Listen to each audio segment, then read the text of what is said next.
Diluted EPS, ये सब directors report में डिस्क्लोज करना पड़ेगा।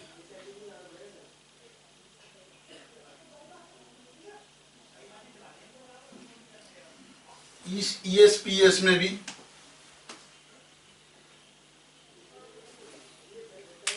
in the case of ESPS also this points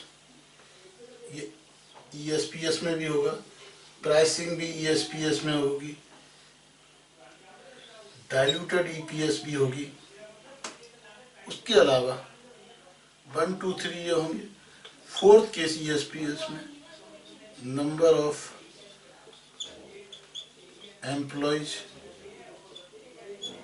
and list.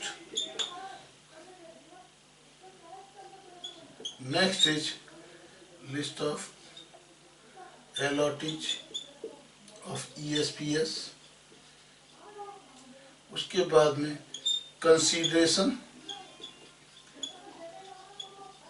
Received. तो ESP के केस में कुछ एडिशनल डिटेल्स होंगी। ये विजिटेड ग्रांटेड ऑप्शंस की जरूरत नहीं है ESPS के केस में। तो कुल मिला के ऑडिटर्स के सर्टिफिकेट में हमने आपको क्या बताया, ऑडिटर्स के certificate in the case of the ESOP auditor certificate होगा इन ईच एजीएम, ठीक है। ऑडिटर सर्टिफिकेट होगा इन ईच एजीएम, उसमें बताया जाएगा रिगार्डिंग कंप्लायंस। ESPS के केस में बताया जाएगा नंबर रिक्वायर्ड। डायरेक्टर्स की रिपोर्ट में डिस्क्लोजर होगा ESOP के केस में number of shares approved for ESOP, क्या प्राइसिंग फार्मूला है, कितने शेयर्स वेस्टेड हुए, कितने ग्रांट हुए, कितने ऑप्शन एक्सरसाइज हुए, कितने फॉरफिटेड हुए, and diluted EPS। Okay. ESPS के केस में आपको नंबर ऑफ शेयर्स देने होंगे, प्राइस देनी होगी, डाइल्यूटेड EPS देनी होगी। उसके अलावा एम्प्लॉयज की लिस्ट डिस्क्लोज करनी होगी, साथ ही how much consideration is received. Okay. तो ये हमने आपको कुछ कुछ कंसेप्ट बताए ESOP के बारे में, ठीक है।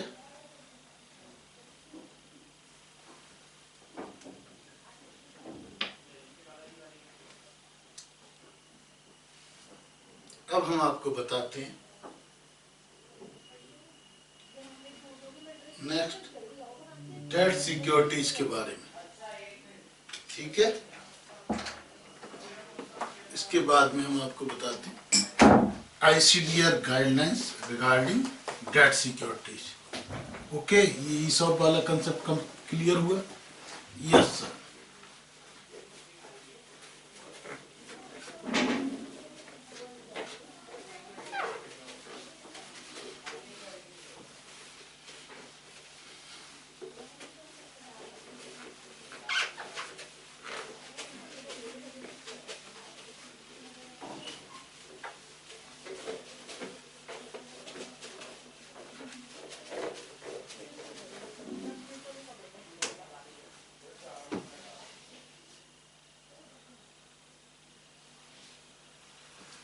अब आप समझते हैं सेबी ICDR गाइडलाइंस 2009। अब हम समझ रहे हैं SEBI ICDR guidelines 2009 regarding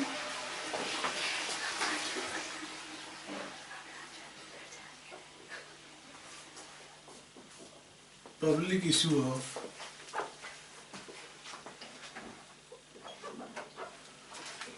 debt securities।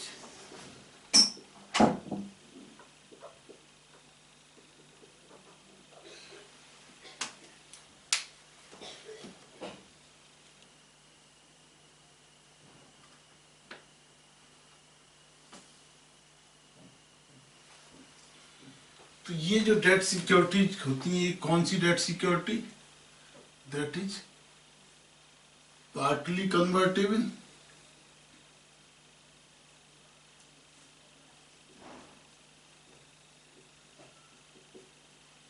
And fully convertible.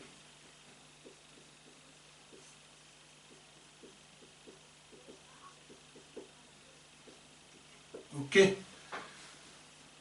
हमने आपको बताया कि ये जो सेबी गाइडलाइंस है ये केवल इक्विटी पर ही एप्लीकेबल होती हैं, हालांकि या फिर उन सिक्योरिटीज में जो अल्टीमेटली इक्विटी बनने वाली हैं, यानी जो any securities which are also convertible in the equity, उन पर भी एप्लीकेबल होती है। तो ये किस पे एप्लीकेबल होती है? उन शेयर्स पर एप्लीकेबल होती है।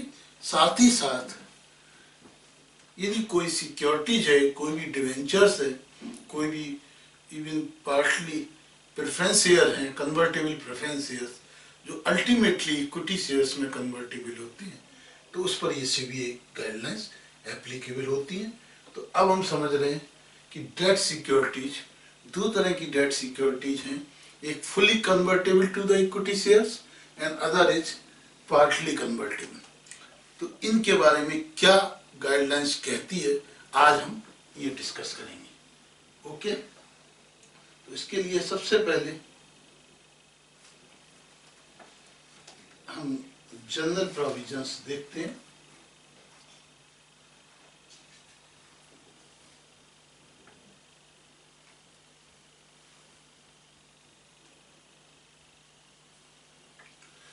तो इसके लिए जब भी डेट सिक्योरिटी इस तरह की होगी तो सेबी गाइडलाइंस क्या कहती है? सबसे पहले रेटिंग होनी जरूरी है। इस तरह की सिक्योरिटी के लिए ट्रस्टी होना जरूरी है।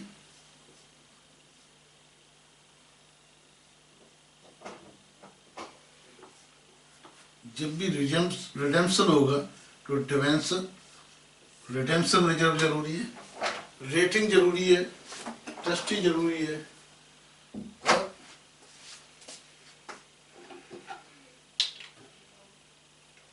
साथ ही साथ ये सिक्योर्ड होने जरूरी है, यानी चार्ज ऑन असेट्स होना जरूरी है। अभी चार्ज ऑन असेट्स के बारे में क्या क्या चीजें हमको ध्यान रखनी है, ये और समझनी है।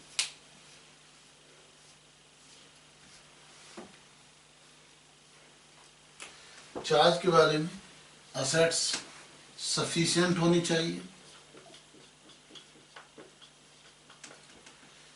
फ्री होनी चाहिए, फ्री फ्रॉम एनी चार्ज और एनकम्बरेंस। यदि उस पर किसी एफआई का पहले से चार्ज हो तब क्या होगा, ये हमको समझना है।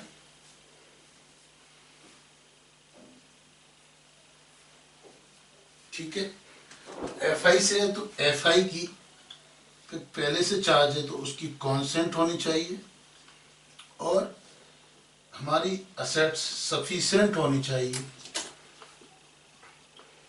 After FI charge. FI charge के बाद भी ये असेट्स हमारी सफिशिएंट होनी चाहिए। Okay,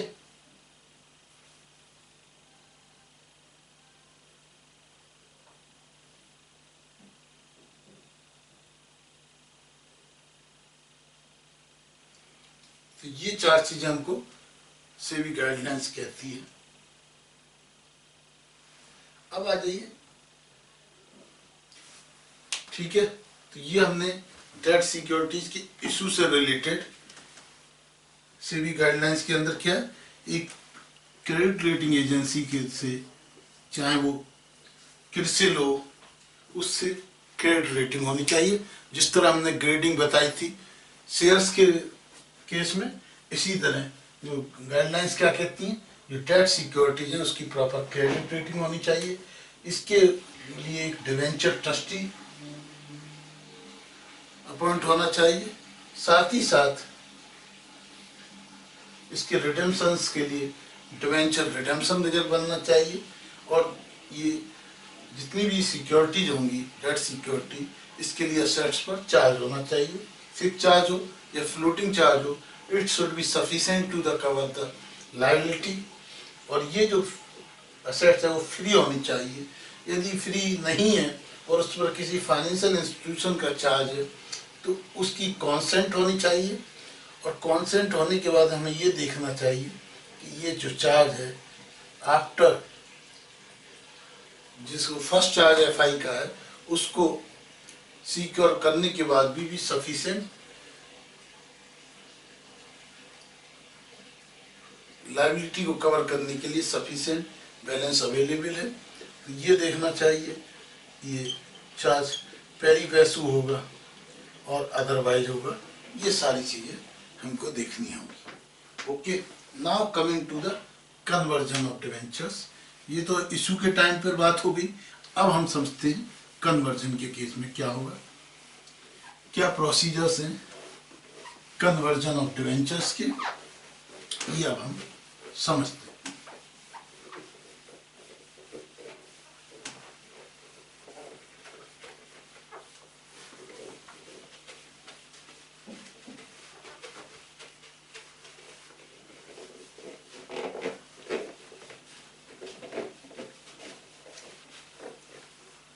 Now coming to the conversion.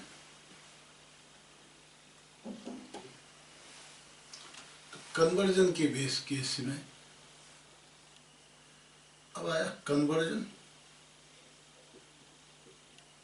हाँ जी, तो जो कन्वर्जन है तो इसमें दो चीजें होंगी, टाइम और प्राइस।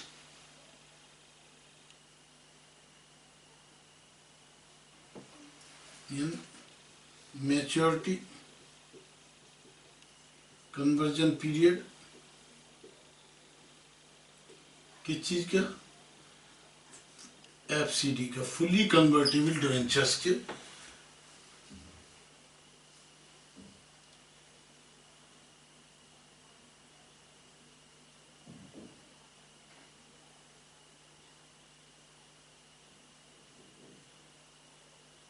ठीक है, तो ये जो है कन्वर्जन प्राइस, तो इसकी जो प्राइस और पीरियड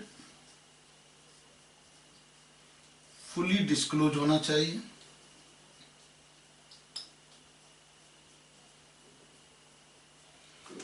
और इफ नॉट डिस्क्लोज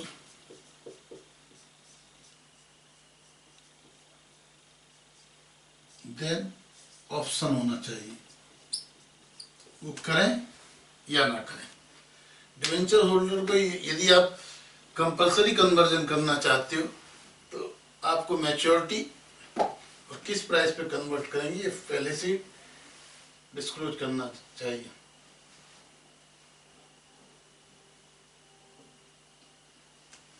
ओके, इसी तरह यदि इंटरेस्ट है या प्रीमियम है, और प्रीमियम ऑन कन्वर्जन, ये दोनों भी डिस्क्लोज होना चाहिए किसके अंदर, लेटर ऑफ ऑफर।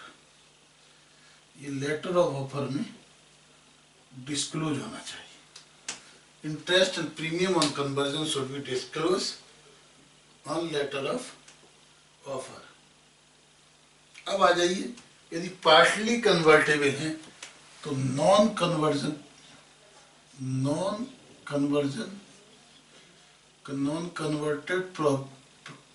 पोर्शन के बारे में क्या कहती हैं ये गाइडलाइंस, ये अब हमें समझना है। हाँ, नॉन कन्वर्टेड पोर्शन के बारे में हम समझते हैं।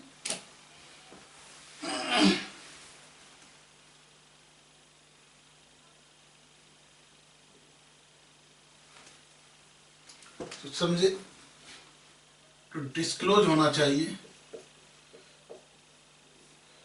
Disclose in prospectus, procedure,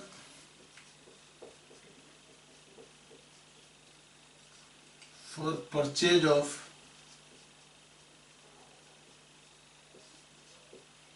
non-convertible portion and also rollover of NC portion। ये भी जो नॉन कन्वर्टेबल डिवेंचर्स है उसके परचेज का प्रोसीजर क्या होगा और इसका जो रोल ओवर का मैकेनिज्म क्या होगा, ये डिस्क्लेयर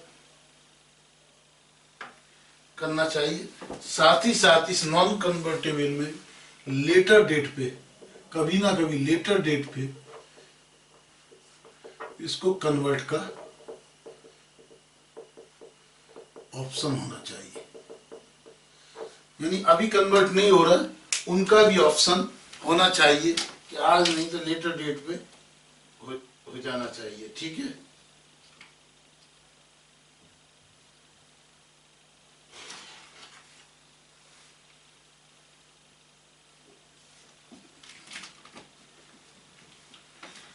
ठीक है, ऑप्शन होना चाहिए। तो ऑप्शन ये भी हमने बताया था आपको पॉजिटिव कॉन्सेंट से, और यहां भी जो है कन्वर्ट का ऑप्शन होना चाहिए if not disclosed that price in prospectus then by positive consent. Positive consent का मतलब क्या है ये हमें समझना है।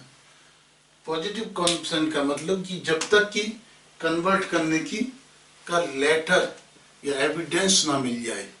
ऐसा नहीं है कि हमने सबको डाला और जिसने मना नहीं किया उन सबको हमने कन्वर्ट कर दिया। एक होती है नेगेटिव कॉन्सेंट, केवल उन्हीं लोगों को नहीं किया जाएगा जिन लोगों ने मना किया है, जबकि पॉजिटिव कॉन्सेंट का मतलब ये है केवल उन्हीं को किया जाएगा जिनको, ठीक है,